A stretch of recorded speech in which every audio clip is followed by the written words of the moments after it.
UFC 300 is happening this Saturday live in Las Vegas. It's the biggest UFC card, and I'm joined by none other than my main man, Andre the Karate Kid. Thank you so much for joining me. This is a special episode. We've done this before, but we wanted to do it for this big card for UFC 300. Oh man, I thank you and I appreciate. I can't wait, man. I'm excited. Man, I can't wait either. This is gonna be one of the biggest cards. I mean, the card is stacked. 13 fights, and it's just, everyone from the early prelims all the way to the main event.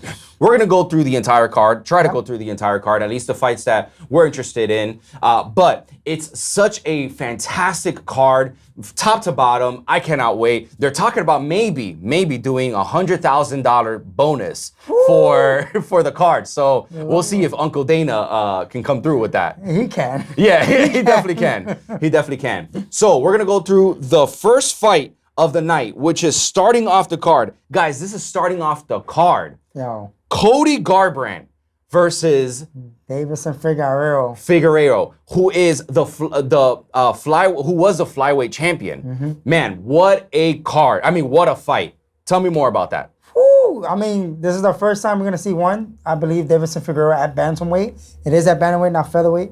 Cody Garbrandt, he had his ups and downs, but former champion himself. So it's going to be a very, very interesting fight to see who's going to come on top. Two power hitters for the division as well. Oh, yeah. And as you know, they both have knockout power. Even though they're fighting, at bantamweight, it's still a lot of power within those I say it's even better just because they're not cutting much weight. Exactly. Yep, exactly. So who do you have in that fight to win?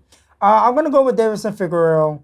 That's being like Cody Garbrandt's been through his wars already, especially with TJ Dillashaw, a couple of other guys. His chin right now is a little suspect, so I think if Figueiredo could be first, and I mean he has just as much power as he does as well. So I think Deiveson Figueiredo will come out on top on that one. Fantastic, and we're gonna move gears here to Bobby Mean Green versus Jim effing Miller. How do you feel about that fight? I think it's amazing. I think Bobby Green is gonna talk a lot of crap, which is what everybody knows. Bobby Brown is like kind of like Kevin Holland when it comes to when they're fighting. They like to talk a lot of smack. Jim Miller been in the game for I don't even know how many freaking years. I mean, UFC 100, UFC 200, and now he gets to fight in UFC 300. Which is amazing. Yeah, and he's won 100 and 200. Yep. So let's see if the streak continues. It's tough, man. It's a tough fight. I would love to see Jim Miller come up on top, man. I feel like he's a little more well-rounded than Bobby a little bit. Bobby does have the wrestling. He's no slouch. But it'll be amazing for a guy to be in the UFC for that long, to come up on top at UFC 300. So I would like to see that. And for the prelim fights, we have Holly Holm versus Kayla Harrison coming over from the PFL. As you know, she is a multiple-time world champion, judo player, and she's won gold in judo. So this girl is coming from the hottest of the hottest, right? She is really on fire. Great signing by the UFC. Kayla Harrison makes her UFC debut against Holly Holm. What do you think about that fight? It's fun. I think it's a favorable matchup for her. Kayla Harrison, she's the judoka. Holly Holm, straight boxer. Even though her game is better, but she's a boxer at the end of the day. I think for Kayla Harrison, another thing that's not in her favor, I feel like, is cutting down to 135. Right. It's a bantamweight match. It's not at featherweight. So I think, I don't know, maybe the weight cut probably going to be a factor, maybe not. But if it's not, then I'm going to say Kayla Harrison. Just her judo is amazing. She just got to get around the hands of Holly Holm.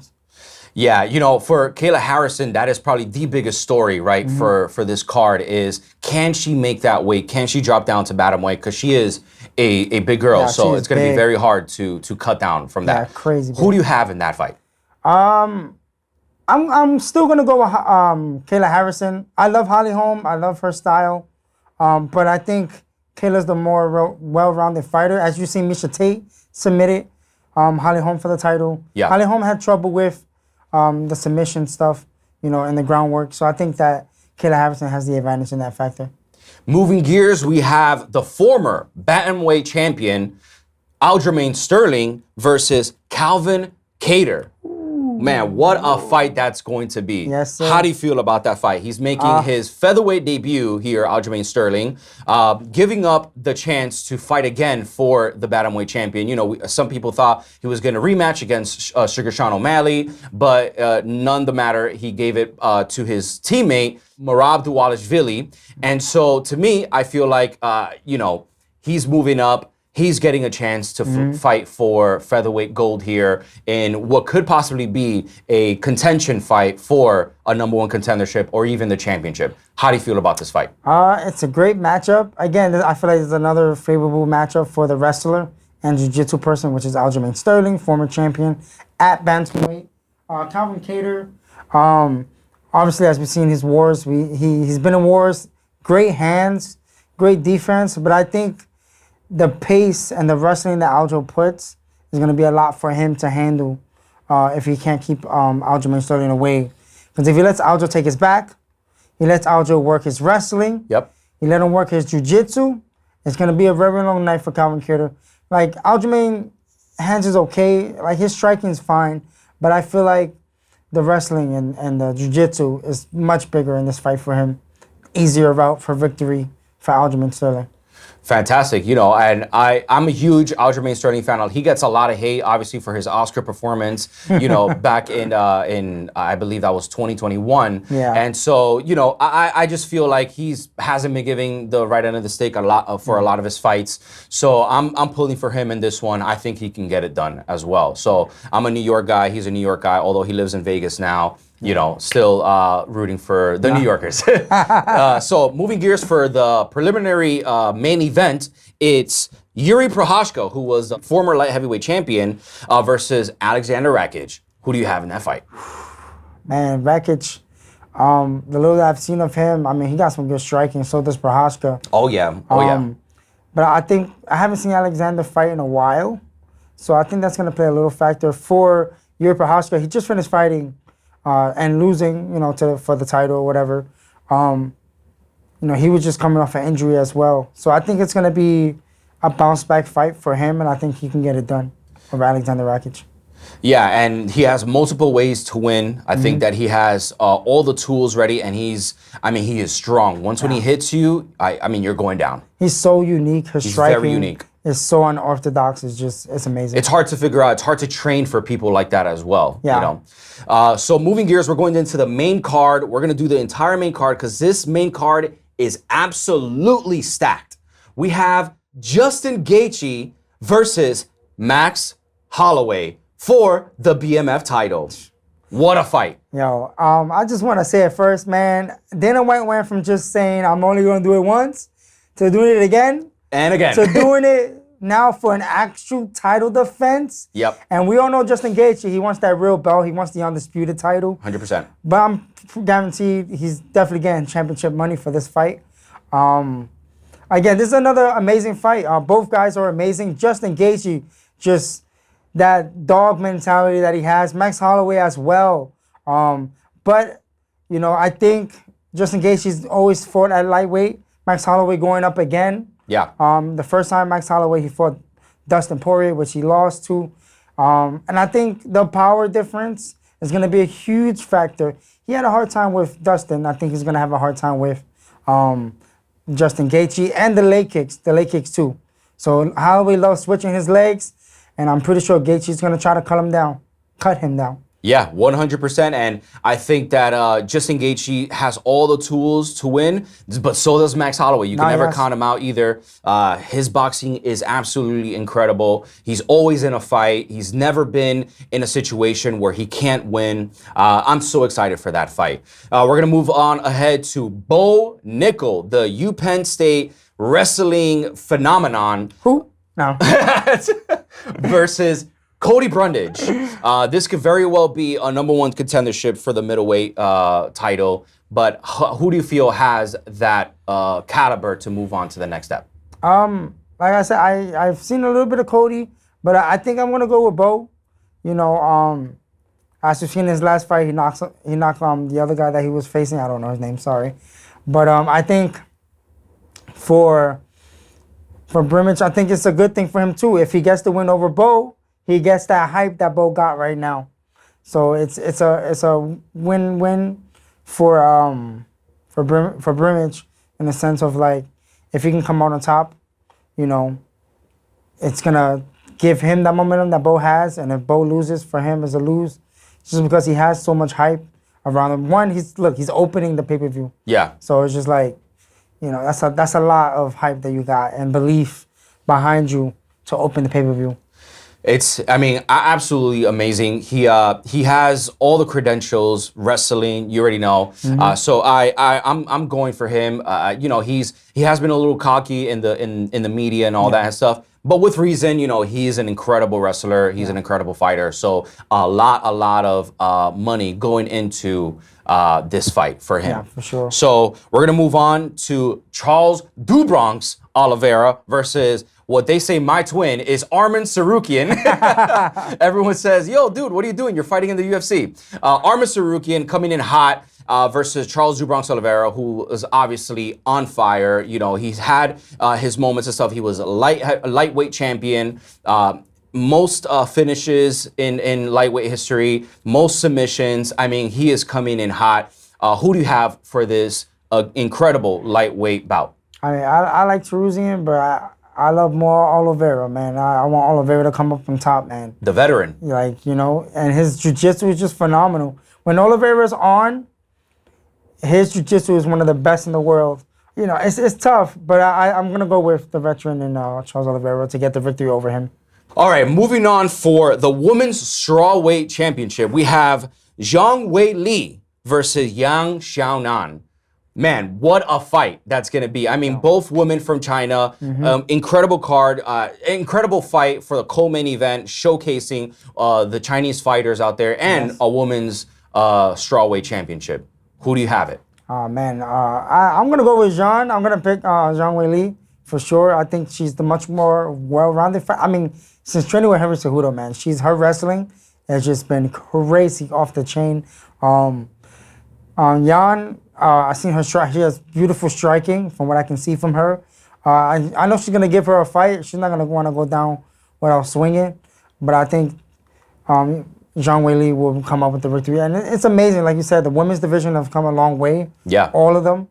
That's in the UFC right now. The women will never fight in the UFC. To having the bantamweights started off, and then the strawweights, and then now the flyweights. It's amazing. Yeah, it's a beautiful thing to see the women. When it comes to MMA, getting the respect that they should have deserved a long time ago. Yan Xiaonan is the biggest underdog of this card, so not many people pulling for her to win. But if you do put money on her, you would get a lot of money back. So she. Put your money on her. So Zhang Weili is looking hot. I mean, she is. I just remember her fight against. Joanna Jędrzejczyk. I mean, man, what a fight that was. I think that was one of the last fights before COVID happened, and it was fight of the year. So I'm looking forward to this. She has the short hair, you know, short hair. Zhang Weili is on fire from what everyone says. She's like a little poodle. Yeah. What a fighter. She's so technical. She's very just on point. Like you said, she's very well-rounded. Yes. So anywhere where the fight goes, she is favorite to win. Yeah.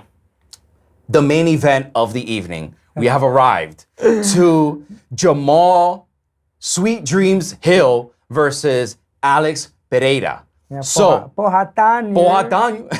So, man, this fight, I mean, at first, and you already know this, you know, at first I was very disappointed with the main event. You know, it took so long just to get this fight announced. We had almost every single fight already announced, except for like a few. But that one was like the last one. I was like a little disappointed. But man, seeing the hype, seeing the embedded, seeing the stuff that's coming out now, I'm so excited for this fight. Just remember that Jamal Hill's coming out of an Achilles tear. And, you know, that's very hard to come back from. He came back 9 months later. So, you know, he is an underdog for this fight, and Alex Pereira is the favorite to win here. And so Alex Pereira is coming in as the light heavyweight champion here, and Sweet Dreams is technically, I guess, the lineal light heavyweight champion, if you want to say. So this is kind of like to unify those two. Light heavyweight has always been one of my favorite divisions in the UFC ever since John Jones and the Machida era and all that and stuff. So I'm so excited for this fight because it reminds me of back then of light heavyweight championship, always leading the charge and stuff. So who do you have for this incredible main event? Man, I to piggyback off a little bit of what you were saying about the main event stuff, I don't think that was originally the original main event that they wanted to have. I don't think so either, Especially for waiting for that long and hyping it up. I don't think it's the thing that they wanted, but it's what they were able to do. And, you know, at first, I'm pretty sure a lot of people were upset that that was the main event. Yeah. But if you're a true fan, and you just religiously watch the UFC, and you're just a fan of the sport, like, you're gonna appreciate the main event. Alex Pereira, who a lot of people say, oh, he's not gonna make it, he's not gonna be champ. He did it. Not once, twice, in 2 different divisions. You know what I mean? So it's amazing. In less than like 3 years in the UFC. Nobody does that. Nobody. You know, Alex Pereira, of course, everybody knows the best route for him is to grind him out. Grind him out. Make him work. Make him work on do the wrestling, do the jiu-jitsu, tire him out, beat him on the ground a little bit, make him tired so you take him to deep waters, you drown him, and you could possibly get the victory. You know, but if you stay there in a stand and bang scenario, I think all day Alex Pereira. He has crazy power. You know, the power, the kickboxing skills that he has. It's amazing, and I'm pretty sure Pereira's going to be kicking the crap out of his legs. So, you know, like you said, Jamahal Hill's only 9 months since the injury. I think, you know, it's going to be good. It's enough to fight, but I don't know. He's going to have to mix it up this fight, Jamahal Hill. Yes, that's 100%. I think that both men have the tools to finish the fight. I'm pulling for Alex Pereira just because I feel like Jamahal Hill, probably a quick turnaround from an Achilles tear, but you never know. He has great power. He has great jiu-jitsu. He's a brown belt in jiu-jitsu, but his jiu-jitsu is really good. You've seen it showcased before. But Alex Pereira, you know, one hit, you know, can just get you. That left hand of his is dynamite. Nah, it is. And that's the thing. You know, you take away that right hand, you take away the hooks. Yep. Man, take him to the ground. You know, if this fight was happening, if he never tore his Achilles, Jamahal Hill, I think this fight would have been more hype than how it felt when we was first told of it. Yeah. You know, because I would have been like, you know what, this is actually a pretty good fight. Yeah. You know? Yeah. So I think it's you know, I think it's still going to be a great main event, man.